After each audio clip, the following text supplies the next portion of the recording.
querida. Bom, pessoal, boa tarde a todos. Acho que essa é a nossa segunda live aí com relação a alguns temas sobre governança. E o foco dessa apresentação de hoje, aí estava aqui eu vendo a Elisângela, Yuri, o Berdão, o Paulo, o Daniel, o Alex, Cleide, o Fernando, vários outros aí. Acho que a ideia é o seguinte, trazer um pouquinho de uma análise que nós fazíamos na época que nós, né, quem era de Bases, né, e quando foi passado para o ambiente GRC, eu tenho visto muito isso em vários projetos, só às vezes acaba se esquecendo um pouquinho daquela análise de performance que nós fazíamos antigamente, housekeep, os jobs que eu faço diariamente para controlar o ambiente. O GRC está ali e tal, é só desintegração, tá, às vezes a gente sentia que estava um pouco meio abandonado, né? E hoje, depois que você pega alguns clientes aí que já estão com 2, 3, 4 anos, às vezes de GRC, Access Control implementado, começam a sofrer bastante, falam, nossa, minha análise aqui já era 8 horas para fazer uma análise. Aí vamos ver o porquê disso tudo e como que a gente estaria aí resolvendo essa situação. Bom, então vamos lá. O foco principal aqui primeiro é o seguinte, né? Quais são as nossas dores? Não sei se vocês já ouviram alguma dessas frases, né? Mas vamos lá, né? Nossa, minha análise de segregação de função demora 8 horas para ser realizada. Dona Sandra, a senhora tem acesso a 280 transações e no último ano só usou 25. Isso aqui, claro, né, gente, só empresas britânicas na Suíça. Aqui no Brasil não acontece muito isso, não. Minha equipe de TI está fazendo archive do ambiente ECC? Não sei, né? Erro de falta de espaço. Vou deletar alguns logs. Esse é terrível, né?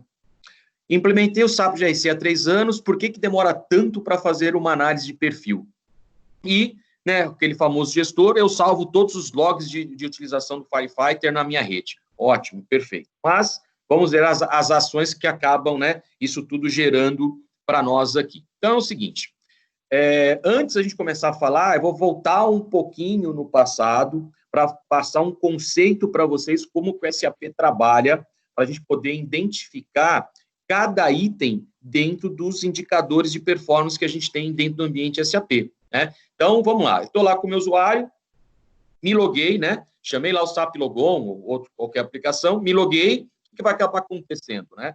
O message server, ele vai ser utilizado para direcionar o balanceamento dessas nossas cargas, ele vai identificar, de acordo com o meu application server, ou a central instance do SAP lá, qual que tiver menos carregado, né? Então, ele vai fazer uma conexão através do message server com o dispatcher do meu servidor de aplicação do SAP mais disponível, né? E aí ele vai retornar o endereço IP para o meu SAP Logon. E aí ele vai lá e faz aquele link entre os ambientes. Por isso que a gente menciona também que quando a gente está falando lá em governança, em segurança da informação, às vezes eu vou lá, eu demonstro isso às vezes no cliente, né? Eu tô lá, vou entrar numa sala de reunião na empresa de vocês, pego lá um cabo de rede, plugo no meu notebook. Se eu não tiver um controle da rede, que está existindo um MAC address diferenciado da minha rede, bloquear aquela rede, eu peguei um IP válido dentro do meu notebook.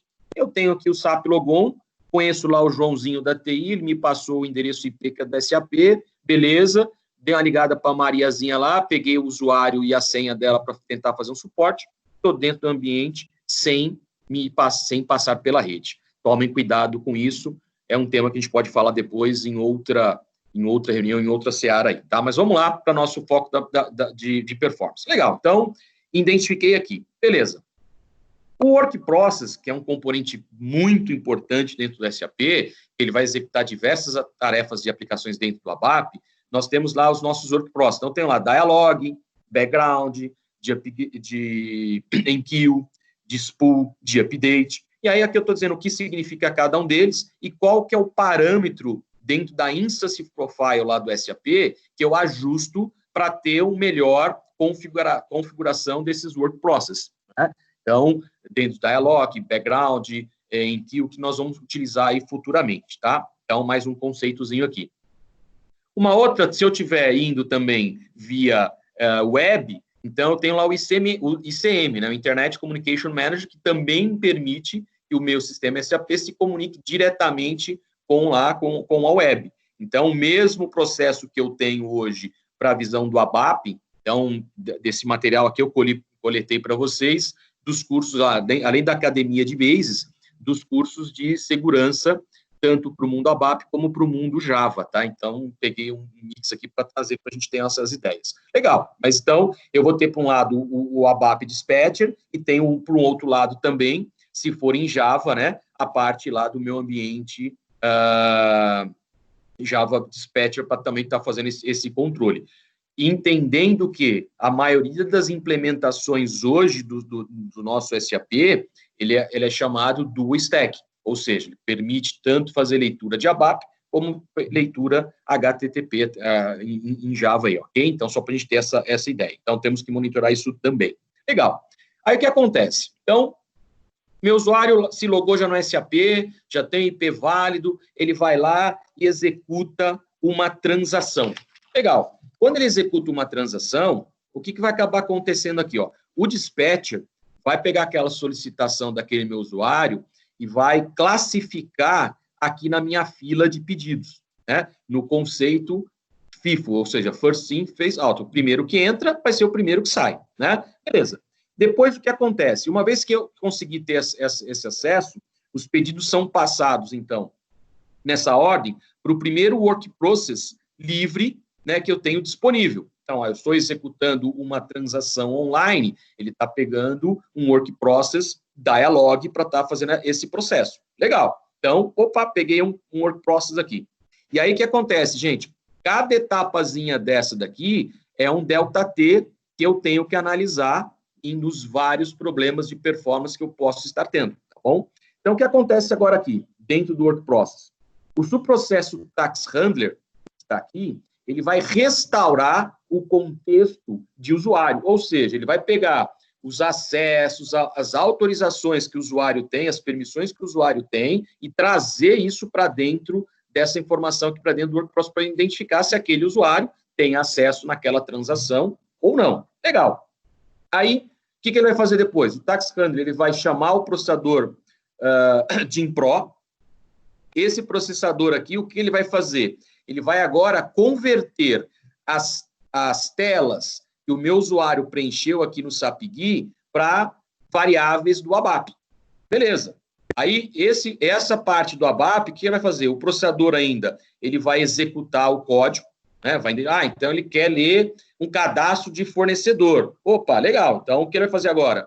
O ABAP Process vai lá no meu banco de dados, solicitar aquela informação do meu cadastro de fornecedor, vai trazer de volta esses dados para cá, o processador DIMPRO vai converter as variáveis ABAP em campo de tela, o Work Process retorna essas informações para o dispatcher, e o dispatcher encaminha lá para o meu usuário, né, aquela informação. Então, isso tudo que está acontecendo em milésimos, deveria ser em milésimos de segundo, né? Legal. Então, entendemos como começa a trabalhar no fluxo.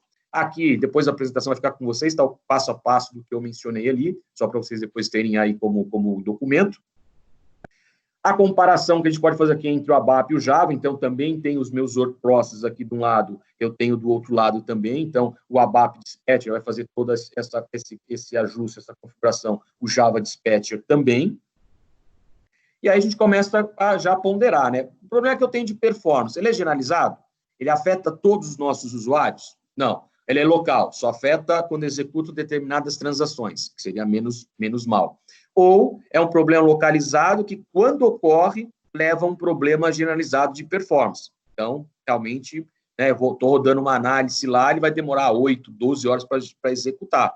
Então, a gente está começando a ter sérios problemas de performance, não é um problema separado, tá? Legal. Então, tempos de resposta, como é que a gente vai estudar esse tempo de resposta? Então, do que eu comentei anteriormente, dentro dessa primeira tela aqui, do processo, que é o dispatcher, como eu comentei, cada etapazinha eu tenho um delta T. Então, o que é legal, né? A gente vai começar a ver agora cada delta T, o que significa e qual o controle, né? Então, beleza.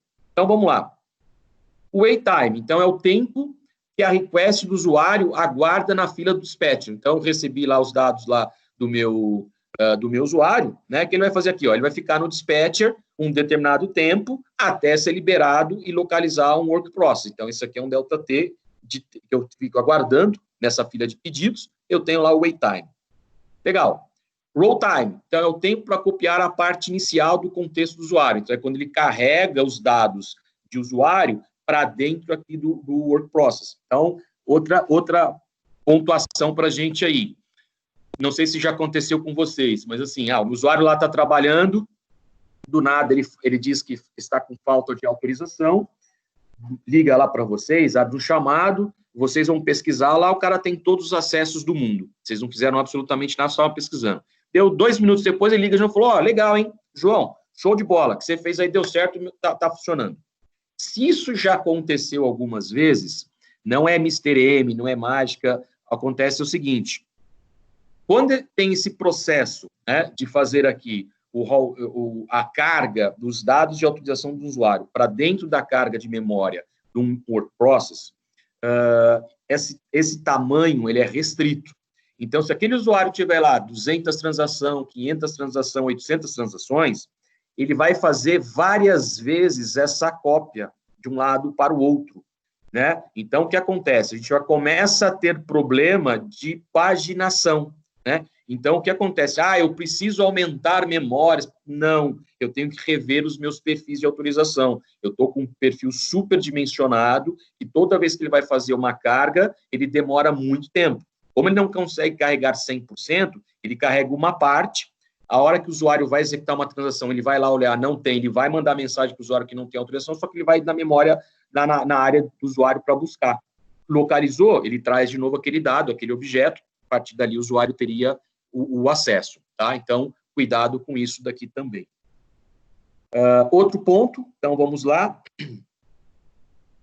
Load time.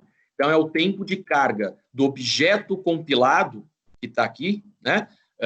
Desse programa BAT, telas, menus dentro do buffer, né? E para o task handler chamar, então, o processador de impro para fazer essa conversão. É esse tempo que a gente tem aqui de carga desses objetos compilados. Próximo, processing time. Então, é o tempo gasto na execução dos comandos ABAP. Então, é quanto tempo esse ABAP vai gerar para ter aquela informação, né? A execução. Aqui, propriamente dito, eu estou vendo o seguinte, estou tendo um problema lá no meu programa. O cara está fazendo um select asterisco numa Amara, select asterisco numa BSEG, o cara está fazendo bobagem na programação, né? Então, geralmente, impacta nesse indicador aqui. Processing time, que seria o que é a forma correta, né? O tempo de resposta, menos o wait, menos roll, menos load e menos o DB request time. O DB request time, então, é o tempo aguardado de resposta para o gerenciador do banco de dados, né? Então, ter essa informação, ele vai lá no banco, busca o dado e traz de volta. Quando eu estou tendo um problema aqui também nesse item, então, eu estou tendo um problema no meu banco, então, estou tendo lá muito split dentro das minhas tabelas, essas tabelas estão muito estendidas, então eu preciso fazer um trabalho de reorganização nessas tabelas para ganhar espaço, coisas que antigamente, eu que sou bem mais velho que vocês aí, a SAP ela veio para o Brasil em 1995, entrei na SAP em 1996, a gente dava comando de transporte via sistema operacional, era uma maravilha naquela época. Enfim, não tinha muito recurso, então você tinha que trabalhar muito com esses itens para melhorar em termos de performance. Depois, a parte de hardware começou a ficar um pouco mais barata, o pessoal largou um pouco, então ninguém mais fala em archive, ninguém mais fala, às vezes, se for muito poucos falar em que eu estou fazendo housekeeping mesmo para eliminar os lixos do meu sistema. Tem disco, vamos comprando e tal, só que vai chegar uma hora que vai ficar uma carroça, né? E a gente tem que começar a ajustar isso. Então, eu acho que seria legal a gente já começar a ter uma organização desde lá do meu ECC até a parte aqui do GRC Access Control, né? Process e Risk, assim sucessivamente, tá? Legal. Próximo. Então, o enqueue time, então, é o tempo gasto para realizar um lock muito pequeno. Então, vocês imaginam o seguinte, não sei se você ouviu falar, estou com um problema aqui de deadlock, né? Aí eu tenho um programa A que está sendo executado e está pedindo uma transação, ler uma tabela B. Eu tenho um programa B ele precisa ser liberado por esse programa A. Então, um fica esperando o outro, o famoso deadlock, né? Então, o que o Basis ele tem que fazer? Ele tem que ir lá, olha, né, quem é o usuário menos VIP, vai lá e derruba o cara, o segundo segue a vida, e aí o outro segundo, quando entrar de novo, vai retomar aquele processo todo lá, tá? Então, em que o time é o tempo gasto para realizar um lock muito pequeno, que ele bloqueia esse cara aqui. Bloqueia a minha tabela, né, que eu estou alterando. CPU time, então, corresponde ao tempo de utilização de CPU pelos componentes do tempo de resposta, que envolve a CPU do Application Server, né? Então, call, load, processing, que nós vimos lá anteriormente. O dispatcher time, então, o tempo gasto pelo request, pela request dentro do work process. Então, quanto mais tempo ele ficar ali dentro, mais tem problemas em cada uma daquelas atividades que a gente viu anteriormente. O cálculo desse cara é dispatcher time, é o TR menos o tempo de espera, né? Que a gente fala, a gente localizar. Valores recomendados, né? E aí pode também mudar um pouco de fabricante de hardware para fabricante. Então, a gente tem lá o wait time, mais ou menos, menor que 10% do tempo de resposta, o roll time in-out, menor que 50 milissegundos, o roll time menor que 10% do tempo de resposta, process time menor que 40% do dispatcher time, igual para o DB request, e a CPU time é o process time dividido por 2, e ele tem que ser maior que metade do processing time. Então, aqui é para a gente ter uma métrica, porque, assim, de repente, vocês estão num ambiente hoje, então, não sei como é que está. Eu tiro a foto, mas não sei se será um bom, será ruim, né? Então, isso aqui usa como uma métrica, é legal a gente acompanhar mensalmente para ir vendo o crescimento, como é que está esse processo, e ver onde que a gente pode ir lá e ajustar. Às vezes, por alguns parâmetros dentro da Insys Profile, eu consigo resolver muita coisa. Outras, não tem como, aí eu tenho que partir realmente para a parte hardware, né? Que aí seria uma solução mais cara. Mas seria legal a gente já começar a ter esse monitoramento para não chegar num dia depois e falar, puta, olha, gerente, diretor, puta, preciso gastar mais X aqui de CPU, de memória, disco, que às vezes não estava previsto, o cara pode tomar um susto, né? Então, temos que tomar cuidado com isso aqui. Aí o que acontece? Começar a entrar um pouquinho, então, dentro lá mais do nosso mundo aí, né? O sistema GRC Access Control, ele necessita o quê? Sincronizar os dados do back-end, né, através dos jobs de sincronismo. Então, estou lendo dados lá do meu SAP ECC para dentro do SAP GRC. Legal. Um dos maiores problemas que eu tenho dentro desse sincronismo é quando a gente está pegando dados lá de utilização da transação. Ele está indo aonde? Ele está indo lá na SM20, no log de auditoria, e traz essas informações, que no caso do ECC é um arquivo texto, para dentro do SAP GRC em tabelas. Então, já começo a ter um problema. Então, se eu começo a fazer muito sincronismo, eu tenho muitos valores, essa minha tabela dentro do GRC, ela começa a ficar um monstrinho, e toda vez que eu preciso fazer análise, eu começo a ter problemas de performance. Então, a gente tem que analisar, e aí, assim, lá no meu ambiente ECC, eu tenho log, show, legal, acho que isso é a recomendação até pelas auditorias externas, eu fui sócio da KPMG, a gente pedia isso também. Eu acho assim, vamos trabalhar, então, com pelo menos 2 a 3 meses ali na minha base.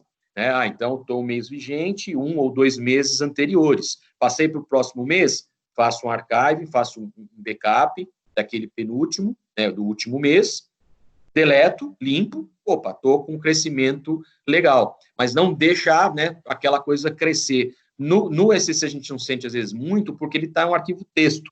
Né? Mas quando eu trago esse cara, jogo para dentro do GRC, ele está dentro de uma tabela, a gente começa a ter, sim, um grande impacto de performance. Quando eu faço a sincronização dos meus perfis, os meus perfis estão aquele famoso bagunça, aquela famosa bagunça, ou seja, o cara tem acesso a 200 transações, 500 transações, cara, que já tem coisa errada. Então, numa métrica, quando a gente estava lá pela KPMG, a gente fazia muito trabalho nisso, um usuário que tiver mais do que 30, 40 transações de direito, coloque uma lupa que tem algo errado. Na métrica, um usuário não usando muito SAP, não usa mais do que 20, 25, 30 transações. Então, se o cara tiver muito mais do que isso, parem, revejam o seu processo, revejam a sua estrutura de perfis, porque tem algo errado. Né? Porque aí esse cara que está gigantesco lá, eu estou trazendo isso para cá. Era exatamente o que eu comentei na nossa outra live que nós tivemos. Quer dizer, falamos de GRC. Eu tenho o caos que está lá no meu perfil, o gestor não tem a mínima ideia do que o cara está aprovando, ele aprova tudo que aparece para ele. Então, eu falei o seguinte, né? A gente tinha o caos, colocamos a ferramenta do SAP GRC Access Control, que venderam que seria a melhor solução do mundo, que todos os nossos problemas seriam resolvidos, só que eu não resolvi o caos. Então, eu automatizei o caos com o SAP GRC Access Control. Então, a gente tem que rever os nossos processos, voltar a falar com o gestor, rever a estrutura de perfil. Isso depois, gente, é um processo contínuo. Não é porque eu fiz perfis há 1 ano, 2 anos, que eu não vou olhar agora. Tenho que ver continuadamente, tá? Legal. Então, aqui no nosso processo de sincronismo, isso é um dos fatores que me geram problema, tá? Aí, como a gente passa a monitorar, né, esse caos todo de performance? Então, comecei a trazer aqui agora para vocês as principais transações que a gente tem que executar, tanto no nosso ECC, e ter acesso para fazer archive desses caras lá, nessas principais tabelas, como também para o lado do meu GRC Access Control, tá? Então, uma das transações aí, DBA Cockpit, a gente pode estar monitorando todos esses ambientes, vamos dar uma olhada. Então, aqui, se eu posso monitorar e configurar, por exemplo, a RZ20 para estar fazendo um monitoramento dos meus itens de performance de acordo com aquele percentual que eu mostrei lá anterior para vocês. Já ter essa noção e ter o histórico e começar a partir daí a ter um monitoramento, tá? Para quem é mundo Oracle, BR Tools, né? Então, eu tenho ali ferramenta para fazer esses ajustes, vale a pena a gente identificar as ferramentas específicas para SQL, Informix, DB2, são outros bancos, né? Mas essa aqui no mundo Oracle, para você olhar espaço, ver a parte de segmentação, ver e fazer uma criação de uma nova tabela, onde a gente faz o backup, deleta, cria a tabela de novo, restaura, então a gente vai ter todo um ganho fazendo isso. Era um processo que a gente fazia muito antigamente, que hoje ninguém mais faz, só que requer tempo, requer cuidados. A gente está deixando muito de lado, às vezes, esses itens, e aí fica, às vezes, mais fácil, não, compra mais disco, e às vezes não é simplesmente assim, tá? Aqui, dentro do DBA Cockpit, então a gente tem lá as principais transações ali, então ST04, DB02, DB12, DB13, DB13C, DB14, DB16, 17, 21, 20, que eram transações, e não sei daqui no nosso grupo hoje, quem aí é de bases, que faz parte no dia a dia. O que a gente vê muito também, às vezes, né, e eu cobro, às vezes, alguns parceiros, eu tenho agora um contrato aqui de sustentação, o time lá X faz isso. Beleza. Aí você está lá no cliente, o cara fala, puta merda, caiu aqui porque parou uma tabela. Aí você tem que ligar para o cara que está te provendo o serviço para avisar, amigo, você não viu isso? Rapaz, é verdade, aí não vi, deixa eu dar uma olhada. Então, né, essa validação, essa verificação do ambiente que deveria ser um de manhã e um à tarde, e conforme o ambiente, um de manhã à tarde e noite, não tem. O cara deixa lá para fazer, podemos até montar uma RPA para ver isso daí, mas mesmo nas transações de monitoramento, mas o cara não está olhando, né? Então não adianta muito, né? Então tem que tomar cuidado com isso de novo. Volto no processo aí, voltar para o meu processo, ver direitinho para fazer essas análises e essa monitoração, desculpa, usar esse monitoramento. Aqui, então, eu tenho lá, para a parte de performance, ST04, né, então posso ver todos esses indicadores aqui em performance. Na parte de espaço em banco, DB02, 01, DB50. A parte aí dos jobs e monitoramento e alertas, DB13, 12, 14, DB13C, então estou separando aqui para vocês. Aqui a DBA Cockpit, um exemplo da telinha para a gente fazer análise, então começo a olhar as minhas principais table spaces, ver a parte de performance, análise de SQL em programa, a parte estatística, então começo a analisar, né, o que o time ali de base deveria fazer, né? Eu acho que antigamente, as implementações, sempre eu tinha um cara que era um bases administrador e eu tinha um DBA, que era o cara que olhava de banco e tudo mais. Isso foi meio que se perdendo, às vezes se cruzou, ficou um mix desses dois conceitos, aí começou a ter diversas outras plataformas, concordo que às vezes não dá tempo, a gente tem que olhar as outras plataformas e acaba deixando isso de lado. Então, a gente só vai quando, de fato, né, pegou fogo já para resolver o problema. Então, a parte do monitoramento eu tenho visto muito no mercado que deixou muito a desejar aí. Aqui, o que é legal, então? Quais são os relatórios que contêm aí as transações para analisar a parte de Expensive Selects? Então, posso ver essas transações do lado direito.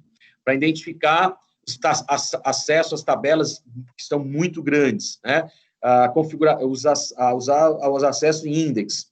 Se eu estou com muito programa utilizando lá a cláusula where e indevidamente, né? Como é que está a parte TAN? Então, estou separando aqui para cada uma dessas questões que a gente tem no nosso dia a dia e quais são as transações que a gente poderia localizar, qual é a resposta para esses potenciais problemas, tá? SM50, dando uma ideia aqui para a gente, né? Da visão geral dos work process. Então, tem work process que está direto, está um cara só usando... Opa, olhar aqui porque eu posso ter algum problema aqui, esse cara está bloqueando demais esse work process aqui, né? Então, vou dar uma olhada nesse cara. Dentro de análise de work process, que a gente pode ver aqui. Então, a gente pode ver as seguintes etapas aqui. Identificar ações relacionadas na demora dessa execução do comando de banco, né, para ele fazer leitura, alteração, inserção. Vou identificar o nome desse relatório usando lá a transação SM66, né? Vou ver o nome da tabela que essa transação estava sendo monitorada, está sendo executada, e eu vou identificar depois, pela ST05, como é que está os comandos SQL que esse programa está executando, para ver se isso está de acordo com as melhores práticas, né, de acordo com uma melhor performance. E aí, com a SM50 também, se eu clicar 2 vezes na linha lá, ele me traz a instrução SQL já, que está sendo atualmente executado. Um outro modelo de a gente estar monitorando esses indicadores aí.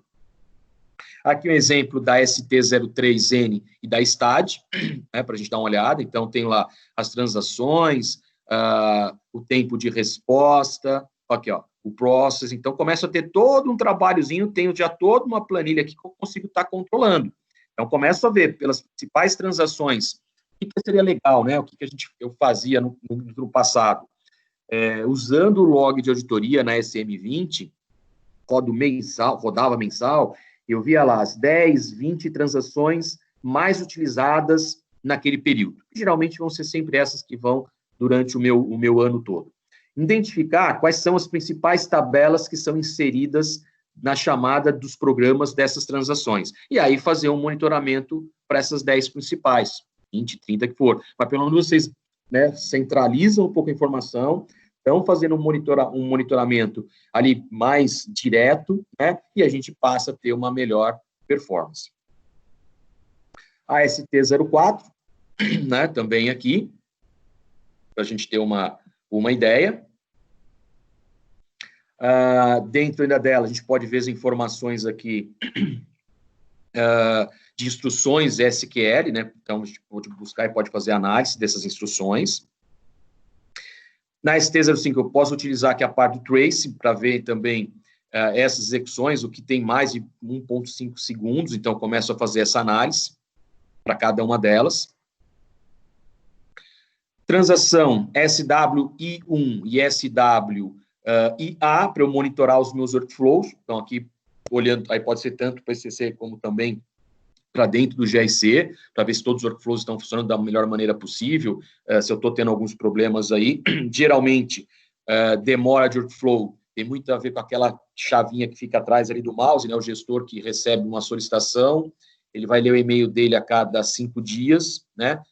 Viu que tem uma solicitação de acesso para ele aprovar, ele vai tomar a decisão depois de mais 5 dias. Enfim, o meu usuário está lá com 20 dias sem ter o acesso, né? Ou o sistema não funciona, muda um pouco aquele gestor lá que o sistema volta a funcionar melhor, né? Aqui, os tipos de lock que a gente tem, né, que a gente pode ter, que eu vou trabalhar e vou bloquear um dado dentro de uma determinada tabela. Aqui eu posso identificar com o VDollar dentro do meu banco quais são os pedidos que estão pendentes, né, de lock dentro do meu banco de dados. E para a gente ter uma ideia de situação de lock normal, né? Então, tem aqui 4 work process, 4 usuários trabalhando normal, de acordo com as suas transações, todas estão querendo executar uma alteração na MARA, né, tabela de materiais.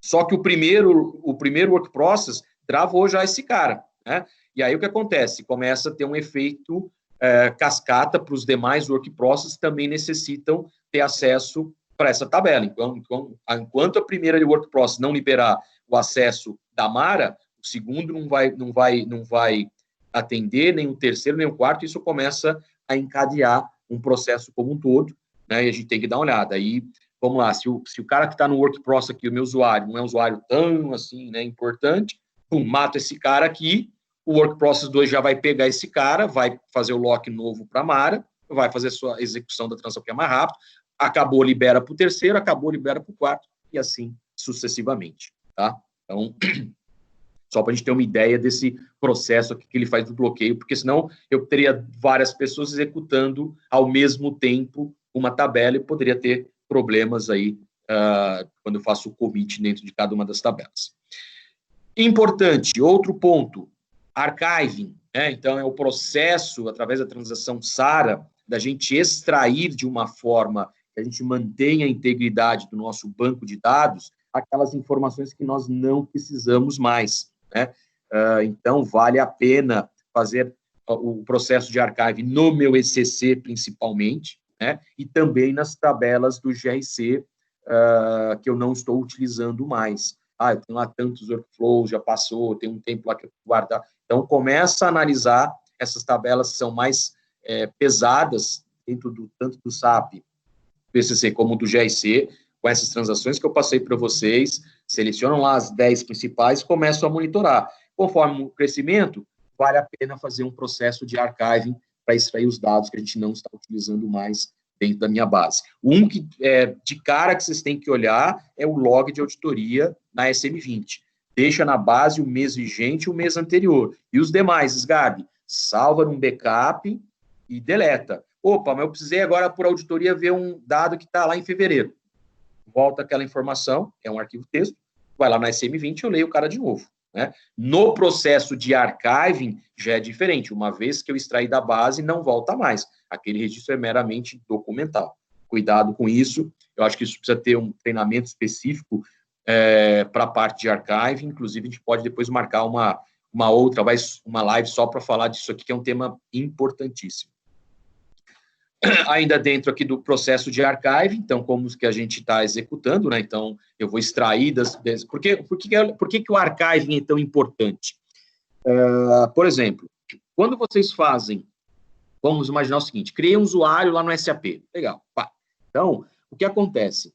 Aquele dado do meu usuário, ele está espalhado em diversas tabelas dentro do SAP, né? Então, não daria para eu entrar diretamente no banco, dar um comando no banco lá e pego lá uma tabela, a GR Users, por exemplo, deleto o meu usuário de lá. O que vai acabar acontecendo se eu fizer isso? Provavelmente o banco vai ficar corrompido, porque aquela informação do meu User ID, ele está em diversas outras tabelas dentro do meu SAP. E o processo do archiving, ele tem a inteligência para, através de um objeto de archive que está aqui, identificar que aquela transação lá, aquele user ID meu do LSGARB, está em tantas tabelas. Ele vai lá e extrai todos aqueles registros. Aí ele mantém a integridade do banco.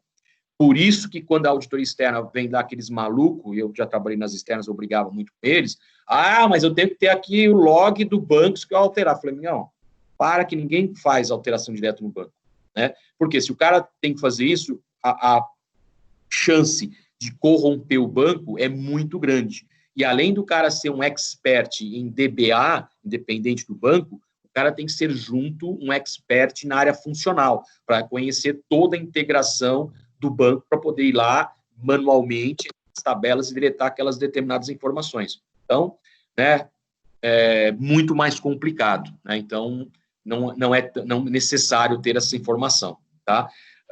Legal, vamos armazenar essas informações aqui. Vamos deletar esses dados da base, aí deletei, isso aqui não volta mais, né? Tomem cuidado. Teve casos já que essa transação SARA estava liberada num cliente em produção, né? Aquele famoso estagiário entrou lá para ver o que acontecia. Selecionou a transação, selecionou um objeto lá de pedidos, né? E mandou bala. Já era. Só com o retorno com backup, né? Então, processou o arquivo ali em produção ainda mais, já era, não recupera mais, só com backup restore. Aqui, o que é importante para o housekeeping, né? Quais são, usando a SM36, vocês vão criar os jobs para essa parte de housekeeping. Então, aqui eu já separei para vocês quais são esses principais jobs que nós temos que executar diariamente, né? Aqui também, vamos imaginar também que a gente pode envolver, fora os nossos jobs lá dos sincronismos, né, com GRC, então vamos para fazer limpeza, tá? Então, aqui, os diários, os jobs que eu preciso rodar semanalmente, né? Os jobs que eu preciso estar coletando hora a hora, que é exatamente essa parte de performance dentro do meu banco, tanto para o SAP como para o GRC. Aqui são jobs importantíssimos, gente, que quando você termina um projeto do GRC Access Control, isso deveria fazer parte das atividades de pós-actions. Mas o que eu tenho visto muito no mercado, de diversas empresas, o cara faz o pós-action só para fazer o beabá, trazer lá o sincronismo e acabou. Cara, tem muito mais que eu preciso fazer para análise dentro do ambiente do GRC Access Control, né? Cuidado, então aqui só serve um ponto de alerta. E aqui, os jobs que eu necessito, por exemplo, mensais, né? E esse, principalmente, é específico para o GRCAC, para deletar a parte lá dos relatórios gerados que a gente não está usando mais. Isso aqui gasta muito recurso, tem uma nota para vocês verificarem, tá? Eu acho que isso aqui é importantíssimo a gente analisar e checar esses caras aqui. Gente, eu acho que é isso que a gente tinha para estar apresentando aqui para vocês. Nós vamos encaminhar essa apresentação para vocês verem o pessoal aí da Azug, e eu vou abrir aqui agora para a gente bater papo e ficar aí à disposição de perguntas e tudo mais.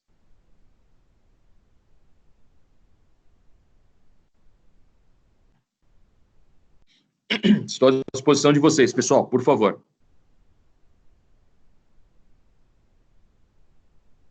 Rose? Oi, Sgarbi, aqui é a Camila. Se o pessoal se sentir mais à vontade para abrir o microfone, tiver alguma dúvida, pode ficar à vontade, tá, pessoal? Sgarbi? Opa! Tá me ouvindo? Tô te ouvindo. É que o meu microfone estava de novo com problema. Ó, Alex, tudo bem? Fala, Alex, como é que você tá, cara? Tudo bem? Tudo jóia. Prazer falar contigo de novo aí. Prazer é meu, cara. Prazer é meu. Eu só queria reforçar aí esse tema, porque, pelo menos a experiência que eu tenho, né? Eu sei que a gente tem o serviço monitorado, tem o Base lá fazendo o acompanhamento das estatísticas, de performance e tudo mais, mas eu acho, pelo menos o papel que eu vejo hoje, a gente tem... Está meio distribuído essa função. Acho que, pelo menos eu, como dono da aplicação, eu entendo que, no mínimo, eu tenho que ter o conhecimento para poder fiscalizar o que eles estão fazendo. Porque, há um tempo atrás, a gente tinha, pelo menos antes dessa globalização toda, que eu também já tenho um tempinho de SAP, a gente tinha uma proximidade maior com as equipes de base e tudo mais, para a gente poder acompanhar. Hoje está globalizado, cara. Hoje o meu cara está lá na Índia, está lá no céu. E às vezes, conforme o horário que você abre um chamado, se for o caso, você não sabe onde o cara está atendendo, né? Então, tem muito isso. Quando eu tenho, por exemplo, um projeto de sustentação que é global, é isso aí que o cara pode estar na Índia, o cara pode estar na China, cara, não sei onde o cara está atendendo. E ali, o que passou a acontecer, cara, é uma coisa que você pôs um ponto que é muito legal. Quando a gente estava mais próximo, e você tinha um contrato de sustentação, mas às vezes o time estava junto com você, ou era ali na Faria Lima, era aqui perto, você conhecia o cara, se ligava, ô João, papapá, era mais fácil. Hoje você falou tudo e você não sabe. E o que acontece? Muitos desses caras que estão na ponta, os caras, eu brinco, mas é uma verdade, os caras são tarefeiro. O foco dos caras é atender ticket. Não importa em atender o ticket da melhor maneira para você. O cara quer atender para te dar reto, porque ele tem, além do seu, ele tem mais 80 que ele tem que olhar, né? Então, cara, aquele cliente, inclusive, que chora menos, infelizmente isso é uma verdade, é o que vai ter menos um atendimento mais ali incisivo e tudo mais. Então, você falou tudo, assim, vocês que são clientes têm que bater muito forte nessa tecla, né? De ter e pedir o controle, os relatórios mensais. Só que você falou outra coisa também muito importante. Nós também temos que conhecer para sabermos cobrar. Porque senão o cara manda um negócio lá, não sei, o cara tá falando, não, tá tudo certo. E às vezes não tá, né? Então, e outro detalhe, às vezes, né, que a gente vê muito, eu cobro muito isso. Às vezes o cara ele tem o serviço de sustentação e, às vezes, ele também está... como é que eu vou dizer de uma forma mais polida para vocês? O cara também está num data center. Então, o cara também tem interesse em vender mais espaço, mais, sabe, mais coisas dentro do data center. Então, cara, por que eu vou mexer tanto na parte de performance? Deixa o cara criando mais coisas. Isso tudo bem, o cara está no lado dele, né? Está vendo ao lado dele. Nós temos que ver o nosso. Então, falou, peraí, amigão, você está pedindo aqui que eu preciso ter mais espaço, contratar mais CPU, mais processador, mais memória. Velho, peraí, deixa eu dar uma olhada aqui. Pô, tô com uma porrada aqui de tabela que eu tô com um problema, cara, você não tá me alertando. Então, acho que a gente tem que mudar um pouco esse jogo, sabe? Que eu vejo muito, Alex, e as empresas meio que esqueceram, porque isso ficou um pouco barato. Hoje, como a gente está agora num processo de quarentena, tá todo mundo por aqui, a gente está vendo até vírgula ali. Então, cara, mas isso não deveria ter deixado de ser monitorado há muito tempo atrás, né? E eu acho que o grande problema hoje que eu vejo nos projetos que tem o GRC Access Control, o cara vai lá rodar uma análise, eu vou falar, roda uma análise e manda para mim, ver como é que tá legal, para te ajudar no processo de gestão com os gestores. Putz, Garbi, vou te levar só daqui a 3 dias. Como assim? Roda em 24 horas o trem aqui. Opa, tem alguma coisa errada, cara. Então, o que está acontecendo? Eu estou com umas tabelas diversas, assim, dentro do GRC explodindo e ninguém está falando nada. E claro, né, que eu vou ter essa demora, é fato, né? Então, aqui eu passei para vocês, eu fui lá no tempo lá de auditoria de bases para buscar um roteiro para vocês saberem o que vocês podem estar fazendo para descobrir aonde que pode estar o problema e aonde que a gente vai atuar. E esse processo, a gente vê as transações mais utilizadas e focar naquelas tabelas, já vai adiantar um bom lado para vocês aí. Mas obrigado, Alex, pela tua pergunta aí. Eu agradeço aí a sua explicação. Eu acho que isso é uma preocupação que tem que estar no radar de todos nós, cara. Todos nós somos administradores aí de GRC. A gente não pode, hoje, no cenário de agora, a gente não pode mais confiar no nosso... De confiar, né? Mas não pode... Desconfiar ou confiar fica uma palavra um pouco forte. Assim, nós temos que fazer o que é a nossa atividade. Monitorar. Monitorar. Você concorda? Exatamente. É isso. Exatamente. Legal, mas eu tenho alguém que faça isso? Ótimo, mas eu também vou estar olhando para poder cobrá-lo, até para ter um serviço melhor. Não é? Sim, mas eu acho que é isso aí mesmo. Concordo. Nada, imagina. Pessoal, tranquilo? Mais alguma? Boa tarde. Boa tarde. Eu queria fazer uma pergunta, na verdade, qual a sua visão em relação às equipes que hoje são divididas, né, em Base Security, Base de infraestrutura? Será que, no caso, essa falta de interação, né, com os novos modelos, né, de a sustentação estar em outros locais, como você veria isso, no caso, quando esse modelo for realmente de on-premise começar a ir realmente para uma nuvem? Qual que seria a sua sensibilidade em relação quando isso mudar diretamente para uma nuvem, né? Qual a sua visão para o futuro nessa questão do GRC junto com a questão de infraestrutura? Quem está falando? Desculpa. Meu nome é Oberdan. Ô, Verdão, tudo bem, cara? Tranquilo. Vamos lá, tua pergunta foi perfeita e bem pertinente. Eu acho que o primeiro ponto, assim, quando a gente for para a nuvem no futuro, e dependendo do tamanho da empresa, eu não sei se essa vai ser a melhor prática, né? Porque, assim, eu ir para uma solução em cloud, do caso do GRC Access Control, hoje a gente tem as duas soluções aqui, ó. Tem o on-premise e tenho lá em cloud. Legal. Dependendo da minha estrutura, da minha empresa, onde tenho vários riscos, eu mudo várias funções continuadamente, está gerando riscos novos, eu estou alterando, eu tenho muito criação de programa BAP, eu tenho que fazer análise, esse programa BAP gerou risco. Se isso aqui for no modelo de serviço, cada atividadezinha dessa é um ticket e grana a mais. Isso é uma outra coisa que a gente tem que começar a ponderar. Eu tenho uma facilidade? Tenho, mas há um limite para isso, né? Olha, então, se tem um contrato aqui comigo que está em cloud, legal, mas eu vou poder ajustar aqui as tuas regras aqui, 2 por ano. Não, mais um tiquezinho a mais aqui, mil doletas aqui, tá tudo certo. Então, você tem esse outro lado também. Né? A gente tem que se preocupar e balancear. Eu tenho uma facilidade num primeiro momento de gestão, indo para essa parte toda de cloud, ótimo, acho que é uma tendência, mas a gente tem que analisar, mas dependendo do tamanho da minha empresa, dependendo do processo que eu tenho, ele às vezes muda continuadamente, no final das contas vai ficar mais caro ir para esse lado do que continuar como eu estou hoje. Isso é um ponto. O outro é, o mesmo problema e preocupação que nós deveríamos ter num ambiente GRC, on-premise, eu tenho que ter a mesma coisa se eu for isso para a nuvem.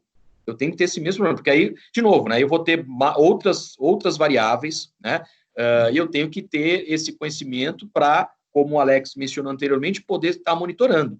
Então, a minha preocupação, se for on-premise ou in cloud, eu acho que ela deve ser a mesma sempre.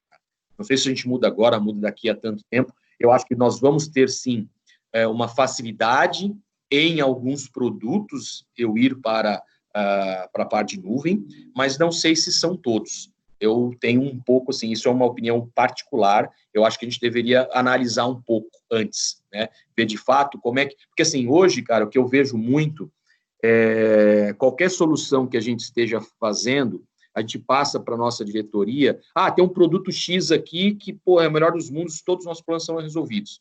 Mas será que se eu pegar esse cara, ele está dizendo que se propõe a fazer tudo isso, isso se adequa na minha implementação, na minha empresa que eu tenho hoje? Olha, para ficar 100%, que a gente viu lá, tudo funcionando, cara, eu vou ter que mudar 80% aqui dos meus processos. A empresa está afim de fazer isso? Não. Puta, coloquei um produto, gastei uma bala e não funciona. Esse produto aqui, nossa, não tem... Que é o que acaba acontecendo. E joga a desculpa para o lado mais fraco, né? A consultoria que implementou aqui, nossa, foi um lixo.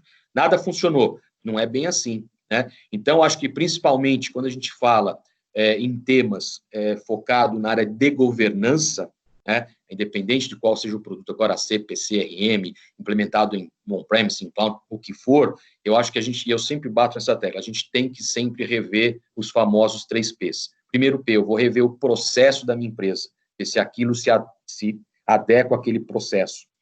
Segundo, vou rever as pessoas. Se eu não fizer um trabalho de conscientização dos meus gestores sobre o tema de governação, não tem ferramenta do mundo que vai resolver o meu problema de segregação de função, monitoramento dos riscos com o monitoramento do process control, a gestão dos riscos com RM, o problema das... Cara, esquece, não vai funcionar.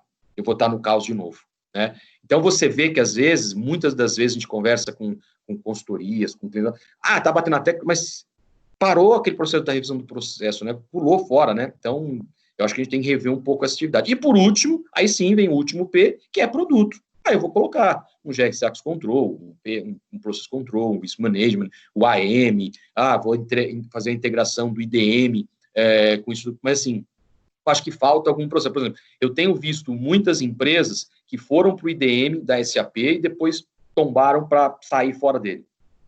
Por que isso? É um produto ruim? Não, cara. Só que o que acontece? Eu tenho que fazer tanta mudança antes nos meus processos que ninguém está afim de fazer. Por exemplo, qual o maior problema que o IDM acaba gerando? Não sei, todos aqui envolvidos, quem tem IDM e tudo mais.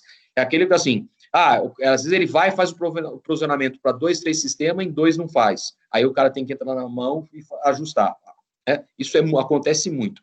Por que às vezes acontece muito? Lá nas entrelinhas do IDM, ele está mencionando, falou assim, a recomendação melhor é que todo o meu user ID que entrar para o IDM, ele seja tratado como número, e não então não vou pôr a Elis Garbi. Por quê? Tem a Elis Garbi que é Luiz, mas daqui a 3 meses entrou a Luciana Sgarbi. O IDM falou assim, essa matrícula já existe.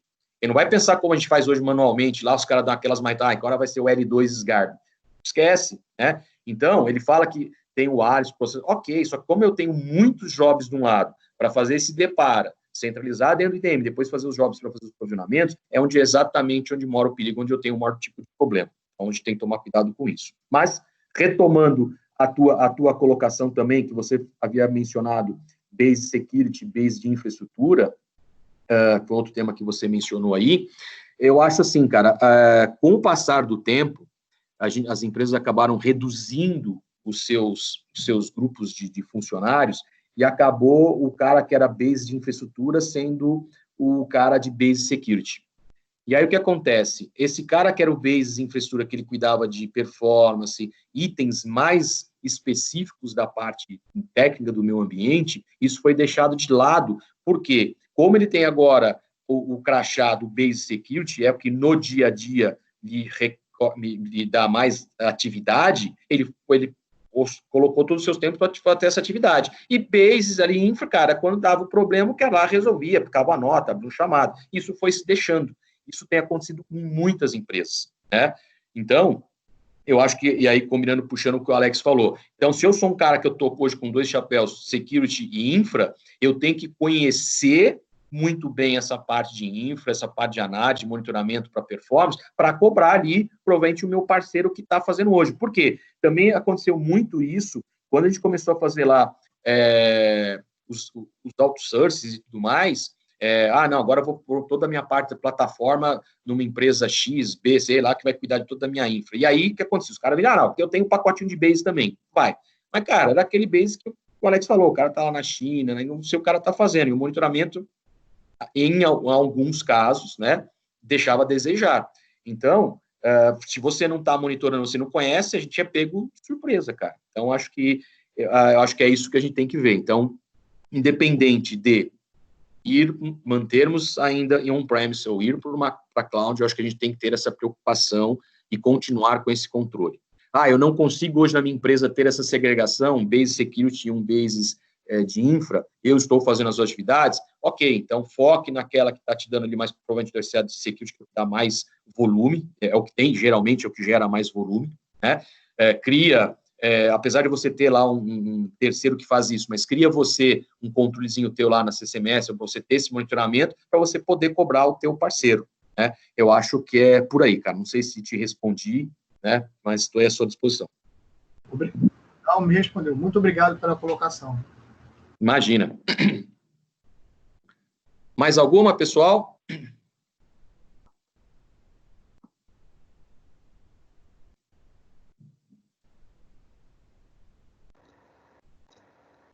As meninas aí, tem alguma pergunta?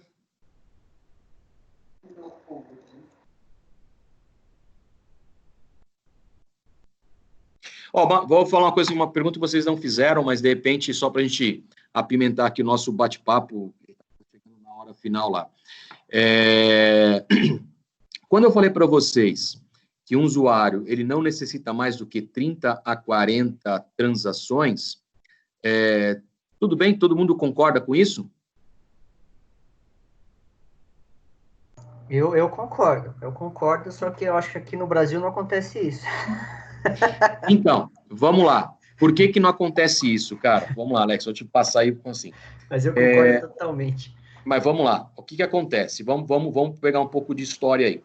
Antigamente, lá nos primórdios, a gente construía os nossos perfis de autorização por módulos. Então, ia lá, criava um perfil de FI, CO, MM, SD. Cara, aqui, cada um desses aqui tinha 800 transações. Por quê? Ninguém falava naquela época em governança, não tinha Sarbanes-Oxley ainda. O esquema era ser lá e dar acesso para o cara. Quando a gente estava lá na PEP-CG, os caras faziam de base. E ela dava um double click lá no semáforozinho para meter asterisco em tudo, ficar tudo verde, lindo, maravilhoso. Puta, show de bola. Restrição zero, né? O cara tem acesso a tudo. Então, é mais fácil dar SAPIOL para todo mundo. Beleza, enfim. Quando as auditorias elas começaram a auditar e identificar esses itens, e o mercado começou a ter um nível de maturidade melhor, essa criação dos nossos perfis por módulo, eles começaram a ser transformados para eu criar esses perfis por cargo ou por função, ou por posição. Então, era aquele caso que muitos dos projetos você fazia um mix. Eu vou lá numa área de suprimentos, eu tenho 10 pessoas, consigo construir os meus perfis de acordo com o processo. Vou lá no contas a pagar, só estou eu e Alex, não dá para fazer por processo. Alex tem um perfil, Sgarp tem outro perfil, né? E assim sucessivamente. Beleza. Aí que acaba acontecendo, né?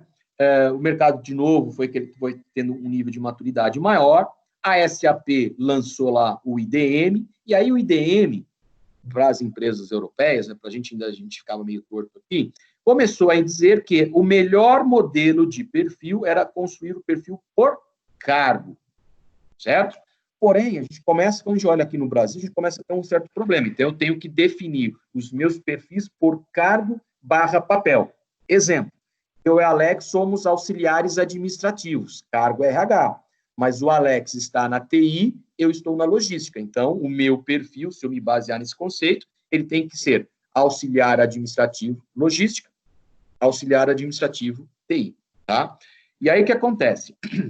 Esse perfil que representa o cargo/papel, hoje a gente representa ele como um perfil composto, que eu vou exatamente representar o cargo e o papel que eu e o Alex executamos dentro da companhia. Show de bola. Aí o que acontece? O que o auxiliar administrativo de logística faz dentro hoje da empresa Tabajaras? Eu tenho aqui atividade 1, que é ela cadastrar fornecedor, atividade 2, que eu posso fazer baixa de estoque, atividade 3 e assim sucessivamente, tá? Olhando para essas atividades aqui, essas atividades, elas deveriam ser construídas num perfil simples, onde eu vou incluir uma transação somente ou um conjunto de transações que façam a mesma coisa. Então, por exemplo, se no meu perfil composto, no meu papel, eu tenho que cadastrar fornecedor, eu vou ter aqui um perfil simples associado a esse meu composto, transações XK01, XK02, FK01, FK02, MK01, MK02 e uma Z que faça a mesma coisa. Putz, Garbi, mas e consulta? Está à parte, porque a atividade de consultar fornecedor é uma outra atividade. Porque eu posso cadastrar e o Alex só pode consultar. Então, no perfil composto do Alex, ele vai ter a atividade que é consultar fornecedores, beleza? Então, isso já começaria a resolver um grande problema para a gente. Aí, ainda eu posso fazer um outro nível de controle, que é criar um perfil chamado restritivo. O que esse cara vai ter? Eu vou ter objetos de autorização somente, não tenho transação, que controlam somente nível organizacional. Por que isso? Porque eu posso ter eu e o Alex, agora vamos dizer que nós somos analistas de faturamento, mas eu estou alocado para atender São Paulo, o Alex está alocado para atender Rio de Janeiro. Então, o nosso perfil composto é o mesmo, as nossas transações e as atividades são as mesmas, porém, eu tenho um restritivo que é só para dados São Paulo, o Alex tem outro que é só para Rio. Com isso, a gente reduz drasticamente a quantidade de roles, drasticamente a quantidade de transações. Voltando ao gancho lá do porquê que o cara tem 280 transações, porque hoje, às vezes, uma determinada transação, vamos exemplificar aqui para a gente, a XK01, ela está espalhada lá em 8 perfis. Chegou um chamado para o Alex, que é para liberar XK01 para o SGARB. Ele vai lá, olha, né? Opa, tem 8 perfis. Qual que eu vou dar para o SGARB? Mamãe mandou bater nesse daqui, pegou o perfil 3. Eu recebi a XK01? Recebi, só que eu recebi mais 30 transações que não tem nada a ver com cadastrar fornecedor. E aí você fica num looping vicioso. Ou seja, toda vez que eu libero um acesso nesse conceito antigo, eu aumento o meu risco de segregação de função, eu aumento o potencial de transações dentro de um perfil que esse usuário não vai utilizar, eu aumento consideravelmente o problema de performance da minha máquina.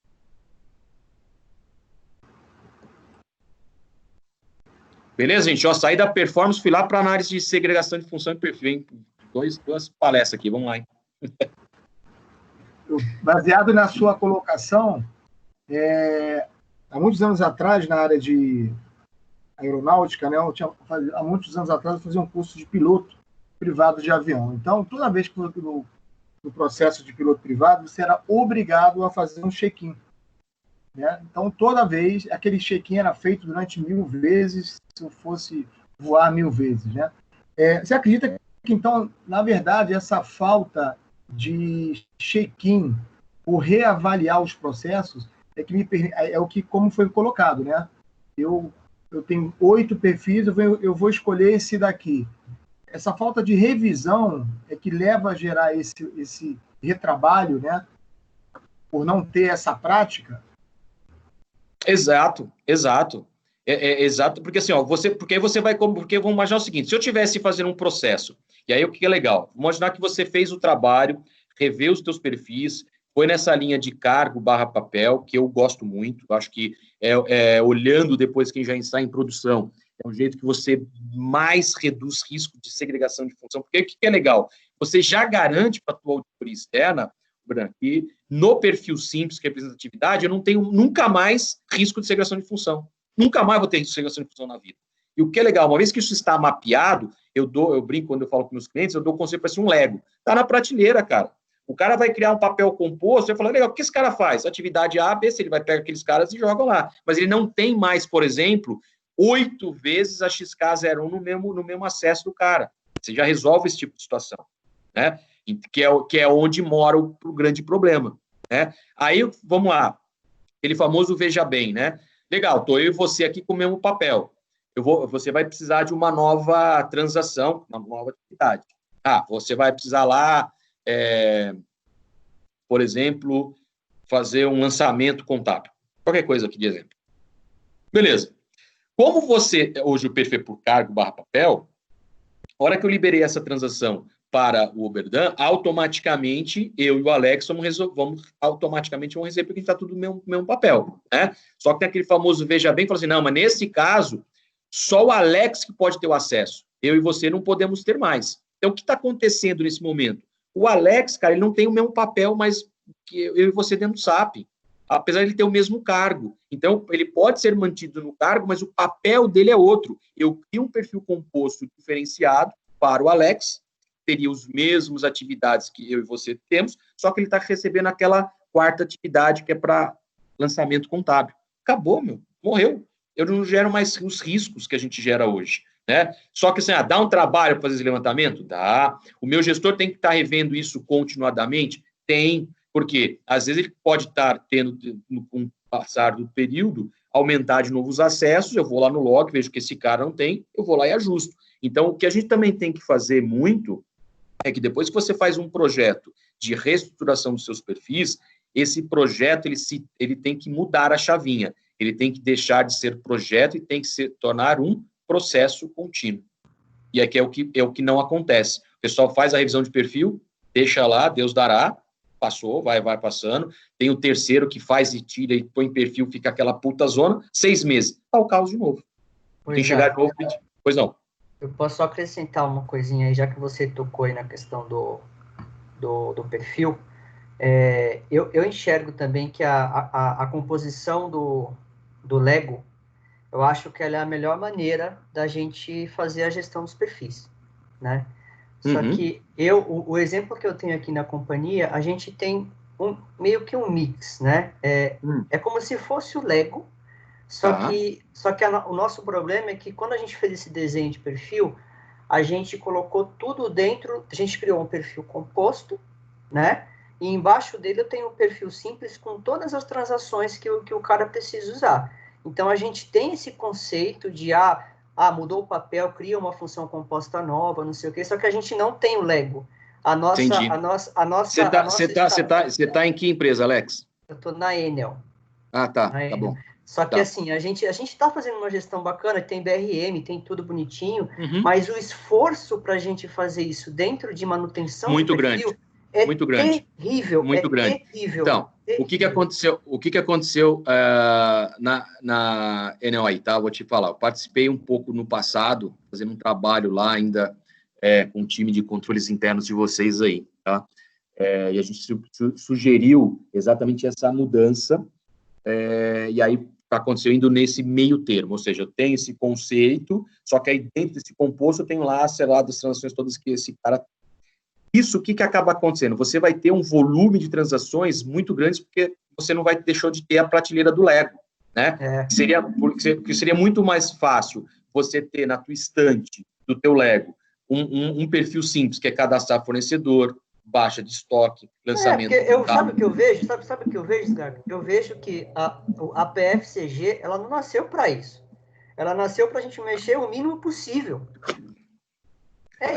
Simples assim. É isso aí, cara. É simples assim. Por isso que você... Olha só como o negócio é legal, cara. Você está falando assim, então, eu tenho um problema que é no meu processo de criação dos meus perfis, que, por eu ser hoje o cara que é Base Security e também ser hoje o cara que é Base Infraestrutura, como o meu conceito de perfil está o caos, eu vou gastar muito mais o meu ΔT, o meu tempo, para fazer manutenção em perfil. E aí eu não consigo fazer manutenção na área de infraestrutura, que é o que também deveria olhar o monitoramento. Yes. Uma coisa está intrinsecamente ligada à outra, mas o pessoal fala, não, entendeu? Então, esse é uma informação que um ponto puxa o outro. E pegando o exemplo lá do nosso amigo lá que fez curso de aviação e tudo mais, o checklist, acho que esse é um ponto. Nós deixamos de fazer os checklists diários, né? Eu deixei de fazer o checklist diário porque eu comecei a confiar no chinesinho, no indiano que está lá do outro lado, nada contra. Eu estou dando um exemplo para que eu seja o terceiro, estou confiando 100% no meu terceiro. Se eu não sei se o cara está fazendo bem ou não, então eu tenho que continuar fazendo meu checklist, até para cobrá-lo da maneira melhor, né? Acho que esse é um ponto. E outra, uma falha dentro do SAP, ou o que pode resultar numa fraude, o que acontece? É que aí é o seguinte, é igual avião, eu tenho vários controlezinhos que eu tenho dentro do avião. O avião ele acaba caindo porque eu deixei de ter vários controles que deixaram de funcionar. Dentro do SAP é o mesmo conceito, né? Então, depois que acontece, aí eu brinco, eu falo, cara, como eu fazia na auditoria, a Inês é morta, só vou dar o atestado de óbito, mas já foi, cara. Desvio já foi, o cara já levou estoque indevido, aí são N coisas, né? Eu acho que a gente tem que tomar um cuidado. Um ponto que a gente fez também, e eu posso ajudar vocês aí no futuro, é assim, a gente acabou desenvolvendo um relatório, quando você fala do risco de segregação de função, do controle compensatório automático para o risco de segregação de função. Então, você imagina o seguinte, liberei para o Alex, ele tem que alterar cadastro de fornecedor e, ao mesmo tempo, você pode liberar pagamento. Risco clássico de segregação de função, está lá na nossa matriz do GRC Access Control. Legal. Quando a gente vai lá no controle compensatório do GRC Access Control, a gente define, aqui o Alex tem o controle para o risco F005. Show de bola, tá lá. Só que aquilo ali, gente, é para inglês ver. Eu finjo que é audito e vocês fingem que são auditados. Por quê? Aquele controle que está sendo apontado dentro do GRC Access Control é meramente documental. Eu não tenho a mínima ideia que o Alex, que é o gestor do risco F005, ele está fazendo alguma coisa, né? Então, a gente tem que, de novo, mudar o meu conceito, olhar o processo e ver. Então, o que a gente fez para facilitar essa vida do gestor? A gente criou um programa BAP inteligente, que dá para fazer isso manualmente, eles combinam com a Azul, a gente pode fazer uma live específica para isso, eu mostro passo a passo como pode fazer manual, que é um trabalho do cão, mas dá para fazer manualmente. Você vai monitorar o seguinte, eu fui lá e o Alex executou a transação para alterar cadastro fornecedor e fazer pagamento. Opa! Teoricamente, aquele risco de segregação de função, ele se materializou. Legal. Aí eu tenho que ir lá em duas tabelas dentro do SAP, CDPOS e CDHDR, para identificar o que foi que o Alex fez naquelas duas transações, né? Ele fez o pagamento, mas no fornecedor ele fez alteração de endereço. Cara, isso aqui não é risco, sai fora, né? Então se elimina. Mas se fosse um outro dado, eu teria que analisar. Então, imaginar o seguinte, o Alex, ele recebeu uma nota fiscal da OpenSys, alterou a conta corrente da OpenSys, pagou a OpenSys. Risco materializado. O que o gestor do Alex deveria fazer? Executar um relatório que apontasse essa evidência e identificasse o valor antigo e o valor novo. E aí ele justificar que aquilo faz sentido ou não, porque é inerente ao meu negócio. Opa, nós recebemos um e-mail da OpenSys que ela mudou do Santander para o Itaú? Sim, beleza. Risco justificado, faz sentido. Tem um lastro para isso. Não tem informação, opa, não reconheço esse risco. Aí caberia ao time de controles internos e auditoria interna das empresas fazer um trabalho de investigação para validar o que foi de fato aquele dado materializado. E aí isso, cara, entra no processo contínuo. Mas, de novo, a ferramenta ajuda? Muito, mas se eu não rever processo, não fizer trabalho de conscientização com os nossos gestores, é mais uma ferramenta. Gente, eu acho que é isso aí que a gente tinha para conversar e para pontuar com vocês. Eu acho que a Rose aí, depois ela vai encaminhar essa apresentação aí para você, vai deixar disponível. E é isso, né, Rose? Acho que chegamos no nosso tempo, né? Isso, Sgarbi. A Rose precisou sair, tá? Aqui a Camila. Fiquei aqui. Oi, Camila, desculpa. Imagina. Nós vamos disponibilizar a apresentação e também o vídeo da reunião no nosso portal, tá bom? Informo a todos que vai ficar disponível lá em documentos, lives parceiros da Zug, OpenSys e a data da reunião, tá bom? Aí vocês podem acessar todo o conteúdo lá. Tá ótimo. Pessoal, então, muito obrigado a todos aí. Acho que vocês têm aí os meus contatos, eu estou à disposição. Podem me acionar qualquer hora para trocar figurinha, estou à disposição de todos aí, tá bom? Obrigado a todos aí pela presença. Imagina, Alex, obrigado a todos. Tá bem. Valeu, obrigado. Obrigado a todos. Imagina, parabéns aí, obrigado vocês pelo tempo e gentileza de vocês aí. Até mais.